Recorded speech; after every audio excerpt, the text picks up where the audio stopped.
ओम श्री गणेशाय नमः। आप सभी YouTube चैनल पर स्वागत है। आज सुनिए आगे की कथा, जिसमें गणेश जी के एकदंत वर्णन प्रसंग में जमदग्नि के आश्रम पर कार्तिक का स्वागत सत्कार, कार्तिक कामधेनु का हरण करने की इच्छा प्रकट करना और अन्य कथाओं का वर्णन किया गया है। महाभारत। नारायण, आपकी कृपा से मैंने गणेश जी का सारा शुभ चरित्र सन किया, किंतु ही भगवान विष्णु ने उसे बालक के धड़ पर गजराज के 2 वाले मुख को जोड़ा था। फिर वह शिशु एक तंत्र कैसे हो गया?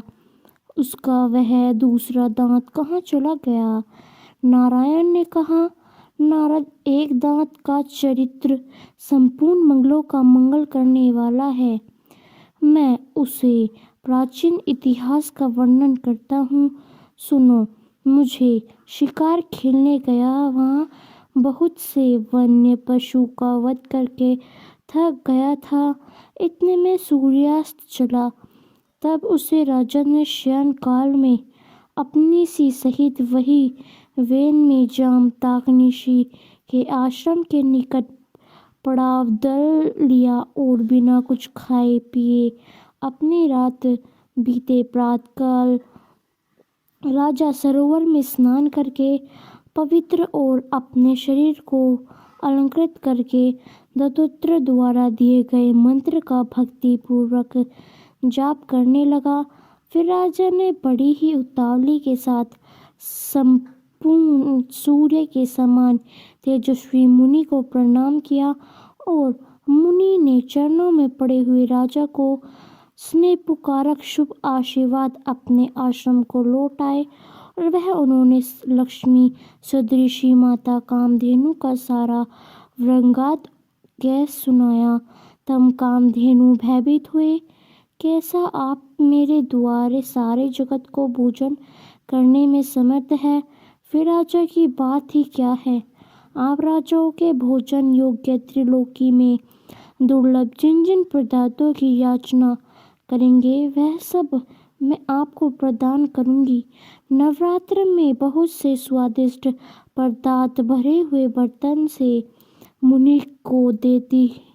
फिर तरह तरह के स्वादिष्ट और पके हुए कटहल, आम, नारियल, बेल के फल प्रदान किए। नारद, स्वादिष्ट लड्डुओं की तो आसान की दरिया वहाँ पर लग गई। आटे की बनी हुई पूरियाँ और तरह तरह के पकवानों का पर्वत और उत्तम उत्तम अन्न का ढेर लग गया। दूध, दही और घी की नदियाँ बह चली। शंकर का ढेर और मुडकान का पहाड़ लग गया। उत्तम धान के चरणों का पर्वत सा ढेर लग गया। इस प्रकार सामग्री से संपन्न होकर मुनि ने खेल खेल में सहित राजा को मनोहर पदार्थ देकर भोजन कराया। जब जो वस्तुएं भारी पूरी देकर राजाधिराज कार्तिक वीर को महान आश्चर्य कहने लगा। राजा ने कहा, सचिव, जरा तो पता तो लगाओ, और सूर्य के तेज के आधार पर पकाने वाले आनंदी ही है। वे संपूर्ण संपत्तियों से रहित है। वहाँ मैंने यह भी देखा है कि कभी लोग जटाधारी हैं और वर्षों की चल एक ही मात्रा संपूर्ण संपत्तियों और गुना की आधार है। फिर मंत्री के कहने पर वह दुर्बुद्धि राजा मुनि से उसी गांव की यात्रा करने के लिए तत्पर हो गया, क्योंकि वह उसे समय स्वार्थकल्प से बंधा हुआ था। भला पूर्ण अथवा उत्तम बुद्धिमान होकर भी राजा कार्तिक वीर देवयश ब्राह्मण श्री याचना करना चाहता है। पुण्य कर्म से स्वर्ग का भोग करके मनुष्य पूर्व स्थल में जन्म लेते हैं और पाप कर्म से नरक का भोग करके ने के बाद प्राणियों की नंदिती योनि में उत्पत्ति होती है। नारद, कर्म के वर्तमान रहते प्राणियों का उद्धार नहीं होता। इसलिए संत लोग निरंतर कर्म का सहाय करते हैं। प्रत्येक जन्म में सेवा किए जाने पर संतुष्ट होकर भक्त को भक्ति प्रदान करती है। पतंजलि बांदर भक्ति पूर्वक उनसे विनय पूर्वक वचन में कहना लगा, राजा ने भक्तों पर अनुग्रह करने के लिए उद्यान करने रहने वाले हैं। भक्ति आप तो कल तारू के समान हैं, इसलिए मुझे भक्त को कामना पूर्ण करने वाली इस कामधेनु को भिक्षा रूप में प्रदान कीजिए ही। तपोधन आप जैसे दाताओं के लिए भारत में कोई वस्तु आधे नहीं है। और मैं सुना भी है कि पूर्व काल में दधीचि ने देवताओं को अपने आतिथ्य तक दे डाली थी ही। तपोधन से आप तो भारतवर्ष में लीला पूर्वक ब्रह्मास्त्र से समूह कामधेनु की सृष्टि करने में समर्थ है। सुनकर मुनि कहने लगे, राजन आश्चर्य है, तुम तो उल्टी बात कह रहे हो। अरे मूर्ख, और चली नरेश में ब्राह्मण होकर क्षत्रिय गोदान कैसे दूंगा। इस कामधेनु को परमात्मा श्री कृष्ण ने गोलोक में यज्ञ के अवसर ब्राह्मण जी को दिया था।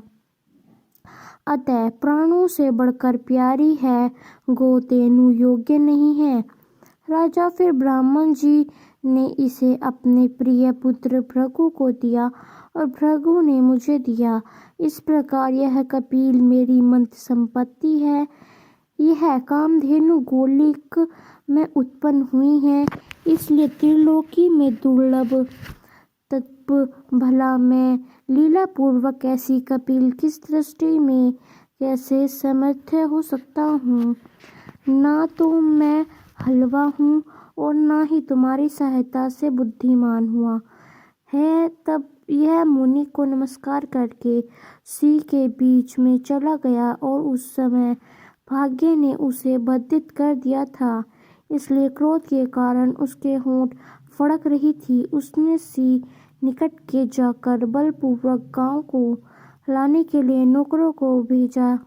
इधर शोक के कारण जिनका विवेक नष्ट हो गया, मुनिवर जैन तखनी कपिल गांव के पास जाकर रोने लगे और उन्होंने सारा वृत्तांत को सुनाया। तब भक्तों पर अनुग्रह करने के लिए उद्यान रहने वाली गोसो साक्षात लक्ष्मी स्वाप्रति ब्राह्मणों को रोते हुए देखकर बोली, मुँह जो निरंतर अपनी वस्तु का साक्षात पलक, वही अपनी वस्तु का डयन कर सकता है।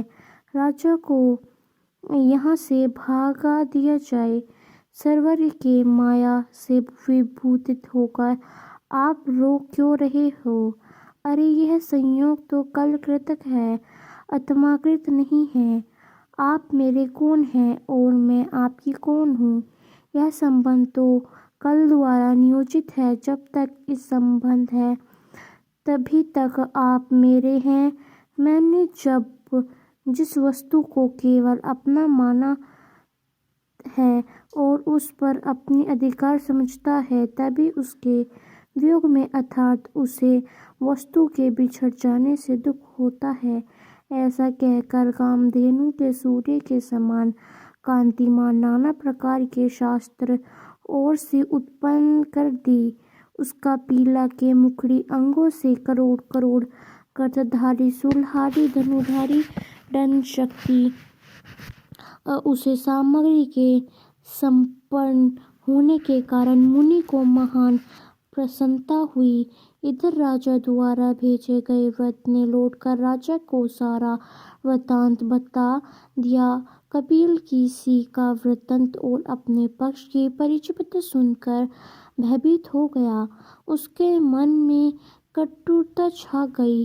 तब उसे दूध बेचकर अपने देश से और दूसरी सीन मंगवा। नारायण कहते हैं, नारद फिर कार्तिक वीर्य ने दुखी हृदय से श्री हरि का स्मरण किया और कुपित होकर मुनि के पास दूध बेचकर यह कीलवाया कि मनुष्य युद्ध कीजिए अथवा अतिथि और व्यक्ति को मेरी वंचित गांव दे दीजिए। भली भांति विचार करके जो उचित हो, जो आपको सही लगे वही कीजिए। मुनि ने कहा, दूध राजा को आहार रहित देखकर ही मैं उसे अपने घर ले आया और यथोचित रूप से शक्ति के अनुसार अनेक प्रकार के व्यंजन भोजन कारण वह राजा मेरी प्राणों से प्यारी कपिल को बलपूर्वक मांग रहा है, उसे देने में समर्थ हूँ, इसलिए युद्ध दे दूंगा, यह निश्चित है। मुनि का यह वचन सुनकर दूत लौट गया और सभा के मध्य भाग में भय के कारण कवच धारण करके बैठे हुए था।